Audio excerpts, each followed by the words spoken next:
Emotions express करणं ही लोकांना त्यांचा वीकनेस वाटतो. व्यक्त करणं म्हणजे एक वीकनेस आहे आणि त्याच्यामुळे कुठेतरी डिप्रेसिव्हनेस किंवा एकलकोंडेपणा वाढतोय असं तुम्हाला वाटतं का? इंडिपेंडन्सची खुली कल्पना जी आपल्याकडे आली आहे ना, म्हणजे मला तुझी गरज नाही अशी इंडिपेंडन्सची कल्पना नाही. मी स्वतंत्र आहे तरी देखील तुझा आदर करतो, ही कल्पना आहे इंडिपेंडन्सची. तुम्ही मानसोपचार तज्ज्ञ आहात, पण मग ऍक्टिंग ही गोष्ट इथे तुम्ही कसे वळालात? खरं 3-4 वर्षाचे असताना सगळे ऍक्टिंग करतात की अरे परवापर्यंत आई याचं कौतुक करत होती, काय छान नाचते ते, आणि आता का असं म्हणते नाचतेस काय, अभ्यास कर. सुमित्रा भावे यांनाच का तुम्ही निवडलं? काय होतं त्यांच्या लिखाणात की तुम्हाला त्या मूवीज निर्माण झाल्याच पाहिजेत हे तुम्हाला फिलिंग आहे? आता मी अभिनय करायचो तुला माहिती आहे, त्यामुळे मी सिनेमात नाटकात काम करायचो आणि खूप सत्यजित रे, जब्बार पटेल ते सुमित्रा भावे इथपर्यंत मी काम केले.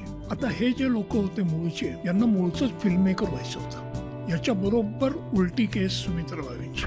झोपडपट्टीतल्या बायकांचं स्वतःबद्दलचं भान काय असतं आणि त्यांना एम्पॉवर कसं करायचं, त्या संशोधनासाठी माहिती गोळा करताना त्यांच्या एक गोष्ट लक्षात आली की यातल्या बहुतेक बायकांना लिहिता वाचता येत नाही. एक गंमत होती, पण या सगळ्या बायका सिनेमा पाहिजे आणि तो सिनेमा मात्र भावना प्रधान असलेला सिनेमा बघायचा. त्यामुळे त्यांच्या लक्षात आलं की ही जर माहिती आहे, शास्त्रीय माहिती त्यांच्यापर्यंत पोचवायची असेल तर आपल्याला एकच मार्ग उपलब्ध आहे, तो म्हणजे ह्या माहिती सकट त्यांच्या भावनांना अपील करणारा सिनेमा करायचा.